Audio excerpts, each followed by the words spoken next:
top spot, leave the Burnett River heading north. We were to depart the following day for Lady Elliot Island, 42 miles to the northeast.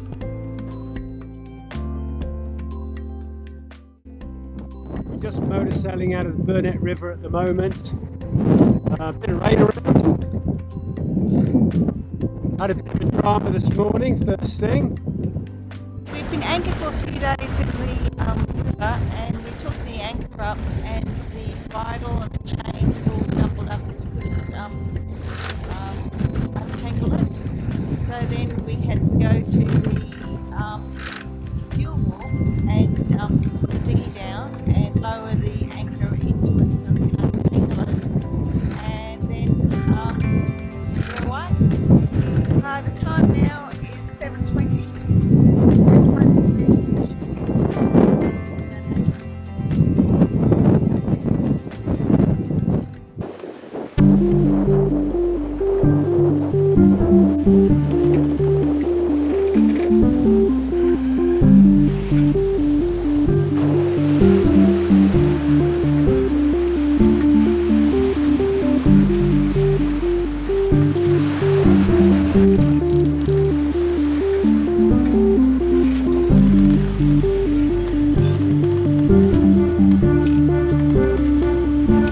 Past 1 in the afternoon, and we've got Lady Elliot just in front of us. A couple of miles away.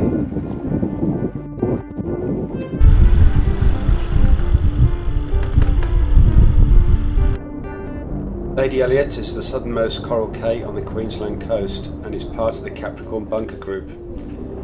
The island was officially discovered and named in 1816 by Captain Thomas Stewart aboard the vessel Lady Elliot.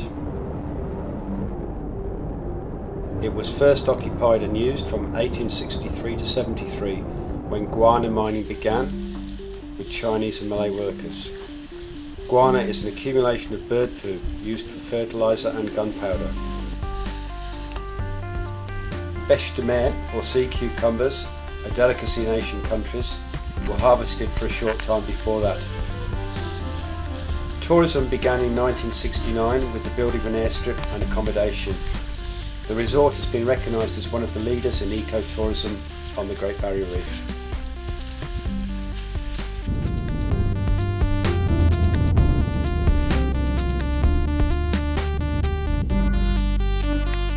There are 2 public moorings at Lady Elliot Island for visiting boats to use. They're quite hard to pick up amongst the swell when you first come in. A dive boat that was packing up for the day came over and suggested we took the one furthest north. Although it's quite windy, it would be a bit more comfortable than the one near the lighthouse.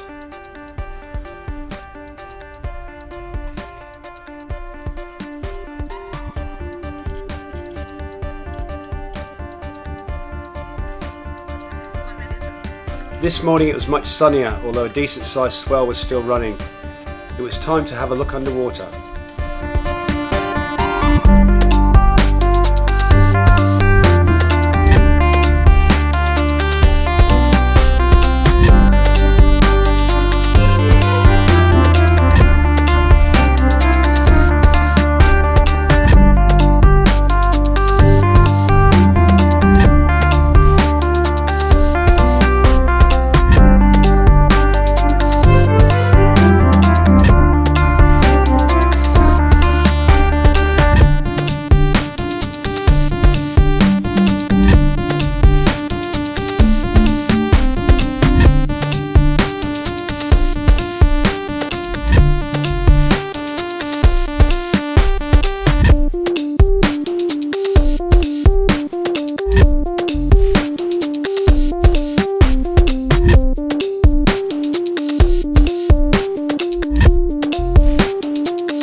wetsuit is out.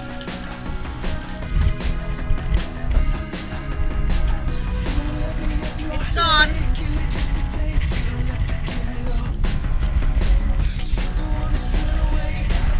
Can you see it?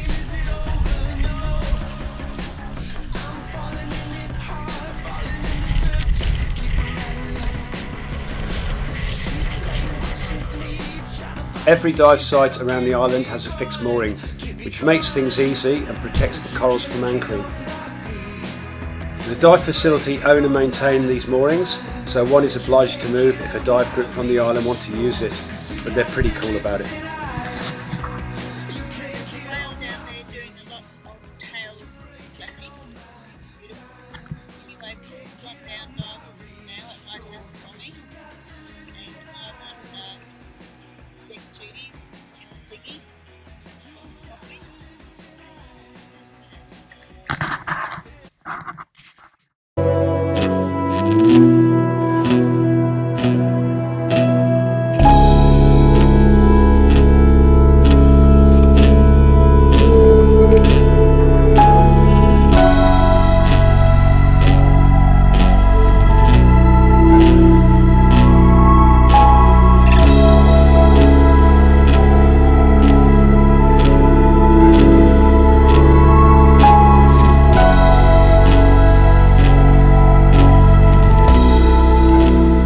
After the brief visit from the whale, the dive group that had dropped in on my dive disappeared.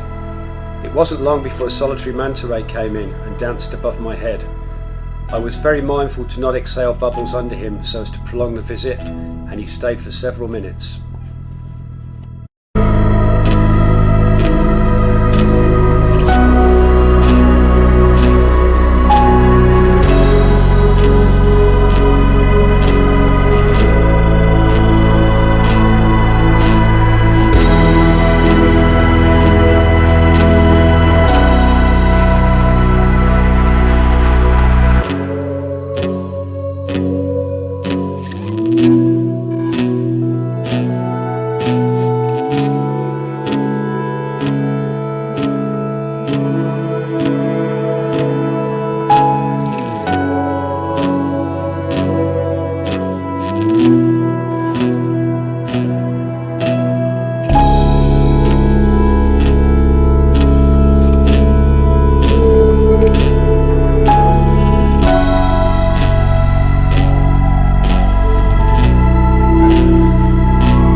disappoint. It's a beautiful island. The marine life is just amazing.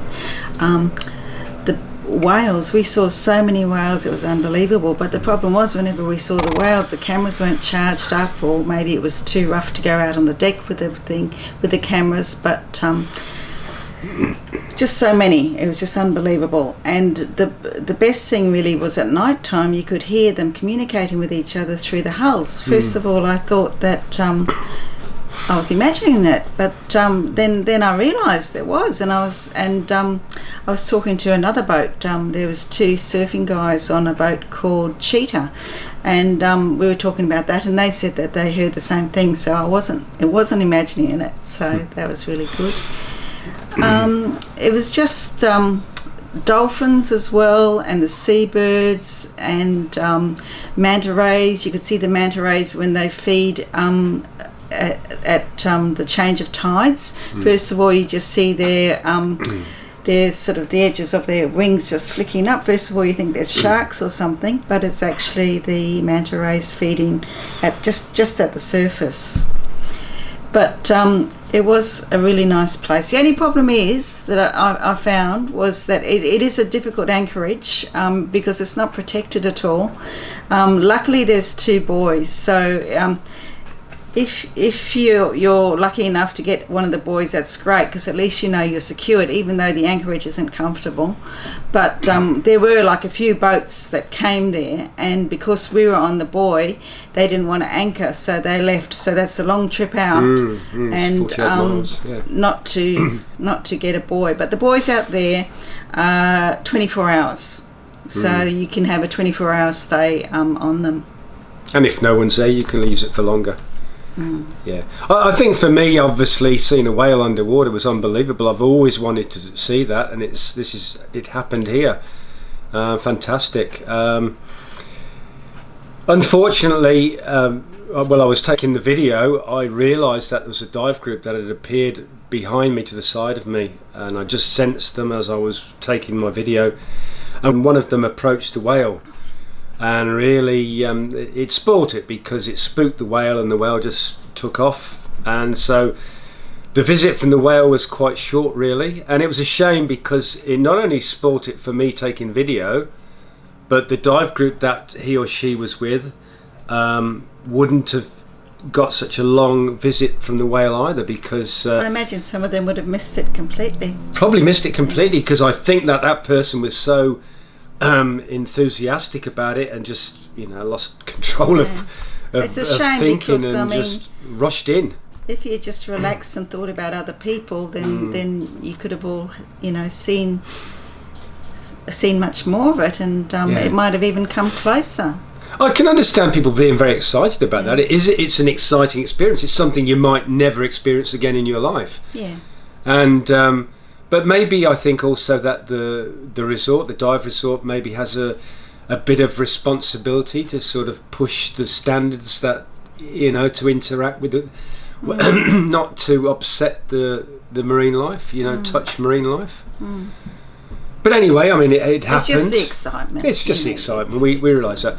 But I mean, after that, and the dive group had gone away, a manta ray appeared. So that was unbelievable. A whale and a manta ray on the same dive. Incredible. And the manta ray stayed with me for quite a while.